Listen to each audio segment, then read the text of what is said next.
Let's talk about filters and some concepts to think about when building them. Instead of just sharing a filter I like and living in at that, it'd be far more educational to go into the thought process. Think of what we're about to do as reverse engineering a filter based on what we know to be characteristics of quote-unquote interesting flow. Before we get going, let me state that there are no perfect filters. The purpose of any given filter is to try and reduce as much noise as possible. In doing so, will we possibly filter out flow that maybe has potential? Of course, but we'll be able to ignore a large bulk of market activity that would simply be a distraction. So what are we trying to do when we look at options flow? The simple answer is that we're trying to observe when whales are making large trades. Well, that part is simple enough. There are millions of options trades taking place on a daily basis. How do we find the ones that could be potentially meaningful? We need to start by being able to identify opening positions. I've dedicated a video to this concept, which I'll link in the description box below. If you're a flow trader, the concepts discussed in that video are what I'd consider to be baseline and required knowledge. Okay, so to identify opening positions, we can utilize volume and open interest related filters. Only filtering for contracts in which there is more volume than open interest is a great start. Let's think about adding some values. If there's too much open interest on the contract, it will be harder to read. So perhaps an upper value of 7,500 or so. We need some volume to indicate that there's activity occurring on the contract, so something like 1,000 is a good starting point. These are just arbitrary numbers. You may prefer tighter or looser filters, so adjust as you see necessary. A high volume to open interest ratio is something to consider as well. This ratio is available as a value in the flow feed, but filtering for this ratio is not yet supported, but will be in the future.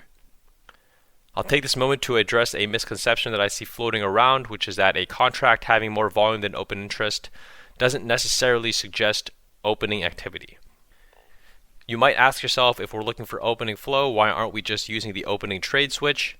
In short, there are many opening trades littered all across the flow, but it's not always easy to identify them. Only trades that can be positively identified as having been opened will be labeled as such, so the filter has limitations. I'd strongly suggest watching the video I mentioned earlier if how this works confuses you.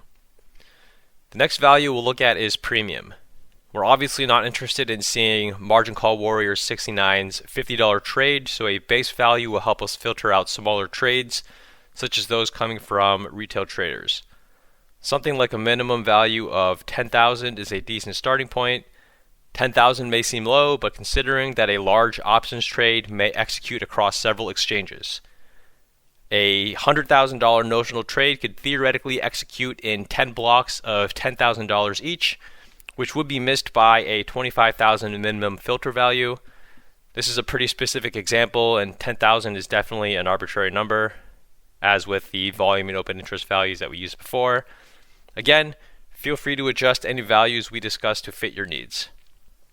A note on premium: if you were going to examine the flow for a specific ticker, you may need to significantly increase or decrease the value. A small cap stock might yield relevant flow with a minimum value of 1,000, whereas something like Apple might require a starting point of upwards of $50,000 or more. Here comes another caveat.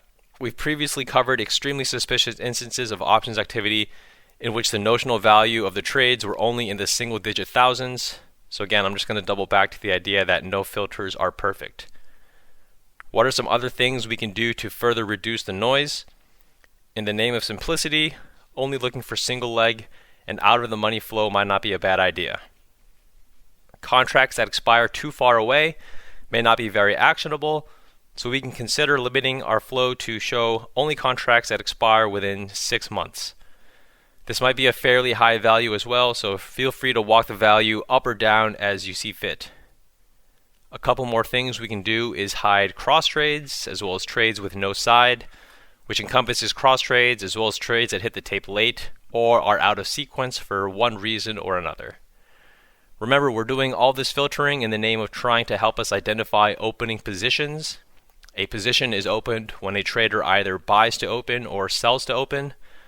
I'm a picky eater and I don't like the chicken touching the vegetables, so I run one tab to try and identify contracts being bought to open with mid and ask side, and I'll run another tab with mid and bid checked in order to try and identify contracts being sold to open. To keep your feed simple, you could run separate tabs for index and ETF flow as well. So there we have it. This is a pretty basic filter that we've put together by reverse engineering what we know to be opening flow.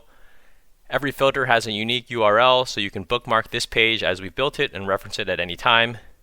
A link to the filter will be in the description box below. You can take the flow filters we've built here today and build a similar looking one for the hottest contracts page. I'll leave a link to this filter in the description box below. If you visit either link, you can scroll to the side menu to see what filters have been put in place. With the hottest contracts page, once a filter has been built, I like to sort for the contracts with the highest bullish and bearish volume and work from there. For all intents and purposes, you can consider the flow feed to be a real-time look at what's taking place now, and the hottest contracts feed as sort of a bird's eye view of what's already occurred. So some final takeaways. Just because a contract or trade shows up in these filters doesn't necessarily mean it's unusual or actionable. This is just a starting point. The contract volume chart, which can be accessed by selecting the expiration date of any contract, can quickly help you determine if certain flow requires further scrutiny. Always remember that at the end of the day, the only information that we know for sure is that options activity is occurring. We're just trying to paint a picture using what limited information we're given. Happy hunting, folks, and have a great rest of the weekend.